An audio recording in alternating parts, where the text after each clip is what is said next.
My channel that is Chemistrix. Study चाललेलाच असेल. गुरुवारी पेपर आहे, म्हणजेच 20 फेब्रुवारीला तुमचा पेपर आहे केमिस्ट्रीचा. दिवस फार कमी राहिलेले आहेत. स्टडी करायचं आहे, स्टडी सोडायचं नाही आहे. लकीली आहात तुम्ही की तुमच्याकडे 2 दिवस स्टडीला परफेक्ट मिळत आहे. म्हणजे 2 दिवसांची सुट्टी तुम्हाला मिळालेली आहे. तर त्या सुट्टीचा पुरेपूर फायदा करून घ्या.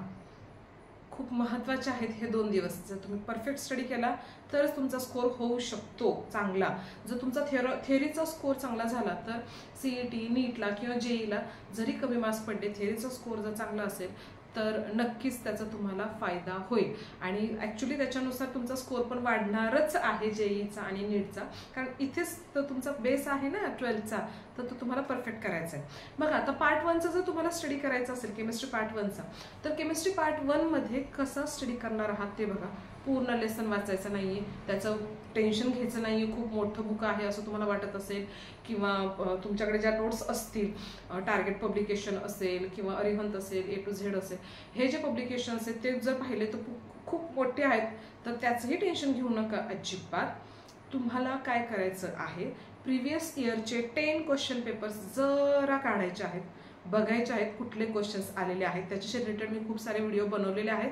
चॅप्टर वाईज व्हिडिओ आहेत, ते पण तुम्ही बघा की कुठले कुठले क्वेश्चन्स तुम्हाला करायचे आहेत परफेक्टली.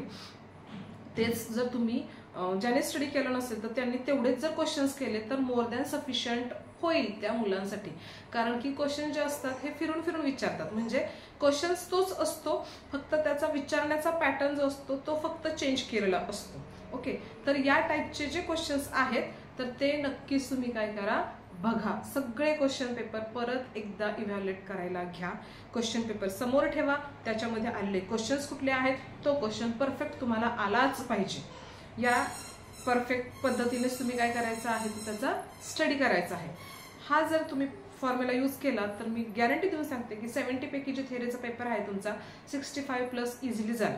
आता राहिला मुद्दा की ज्या मुलांना काहीच जमत नाही अजून सुद्धा, की बापरे आता काय करायचं, तर त्यांच्यासाठी काय सांगते की ऑर्गॅनिकशी रिलेटेड एक मी व्हिडिओ बनवला होता. आता तोच तुम्हाला सांगते इनऑर्गॅनिक आणि फिजिकल सेक्शनकडे तुम्ही कसं जा. तर इनऑर्गॅनिक आणि फिजिकल सेक्शनकडे म्हणजेच केमिस्ट्री पार्ट 1 कडे बघताना कसा दृष्टिकोन ठेवायचा आहे. जे तुमचे हे असतात, न्यूमेरिकल्स असतात, तर त्या न्यूमेरिकल्सचे फॉर एक्झाम्पल सांगते की जर सपोज V असेल तर Vचं मिनिंग काय, तर व्हॉल्यूम असेल. M म्हणजे काय असू शकतो, तर मास पण येतो, मोलॅरिटी येते, मोलॅलिटी येते. तर कॅपिटल M म्हणजे काय असेल, स्मॉल m म्हणजे काय असेल, M म्हणजे काय असेल. हे जे आहेत ना, हे तुमच्या गोष्टी ज्या आहेत ह्या छोट्या छोट्या गोष्टी लक्षात आल्या पाहिजेत. A³ म्हणजे काय असेल, A म्हणजे काय असेल, Z म्हणजे काय असेल, जसं की सॉलिड स्टेटमध्ये आहेत ह्या गोष्टी ज्या आहेत त्यांचे फुल फॉर्म जे आहेत ते लक्षात ठेवा. ओके, जर त्याला तुम्ही जर परफेक्टली फुल फॉर्म लक्षात ठेवले तर ज्यावेळेस क्वेश्चन न्यूमेरिकल पॅटर्नमध्ये विचारला जाईल तर त्या न्यूमेरिकलचा ॲटलिस्ट तुम्ही गिव्हन तर नक्कीच लिहाल. तुम्हाला एवढं फक्त फाइंड आउट करता आलं पाहिजे की तो क्वेश्चन कोणत्या लेसनशी रिलेटेड आहे. त्याच्याशी रिलेटेड तुम्ही फॉर्म्युला तर लिहू शकताच ना ऑब्व्हियसली. कॅल्क्युलेशन नका का जमेना, बट तुम्ही गिव्हन आणि गिव्हन आणि कॅल्क्युलेशन जर लिहिलं तरी मोर दॅन सफिशियंट असतो.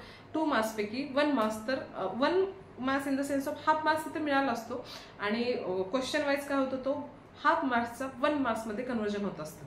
म्हणजे तिथे तुमचे मार्क्स काय होतील, वाढतील. हा साधा सुद्धा फंडा आहे तुम्हाला केमिस्ट्रीमध्ये चांगला स्कोअर करण्यासाठी बोलतेय मी.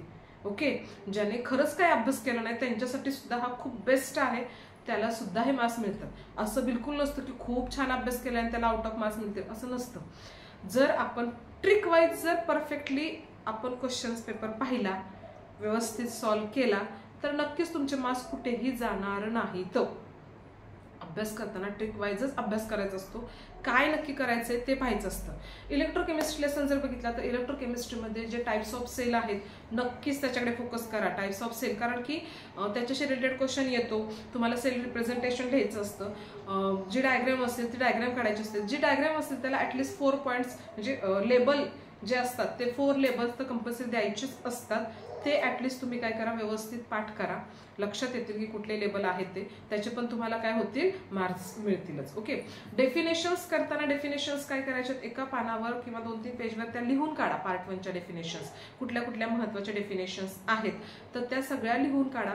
3-4 वेळा जरी त्या लिहून काढल्या तरी त्या आपोआप तुमच्या लक्षात येतील की डेफिनेशन्स कशा आहेत त्या. ओके, त्याही तुमच्या होतील. स्टेटमेंट बघा, कोलार्स लॉ असेल, राऊट्स लॉ असेल, ह्यांचे स्टेटमेंट बघा, ते परफेक्टली करा. त्याच्याशी रिलेटेड क्वेश्चन्स हा येतोच येतो. ओके, त्याच्यावर सुद्धा चांगला फोकस करा. ओके, वेळ निघून गेलेली नाहीये, तुमच्याकडे खूप अभ्यासाला वेळ आहे. असा बिलकुल विचार करू नका की तुमच्याकडे आता वेळच नाहीये.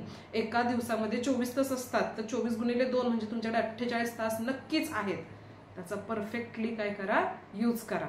ओके, अभ्यास केला, वाचाल तर वाचाल, ही एक म्हण आहे, लक्षात ठेवा. वाचाल तर वाचाल, वाचाल तरच तुम्ही वाचणार आहात. ओके, लढायचंय तुम्हाला, परफेक्टली लढला तर खूप छान स्कोर मिळू शकतो. अभ्यास करा, मेहनत करा, नक्कीच तुम्हाला यश हे मिळणारच आहे. ओके, चला, बेस्ट ऑफ लक. थँक्यू.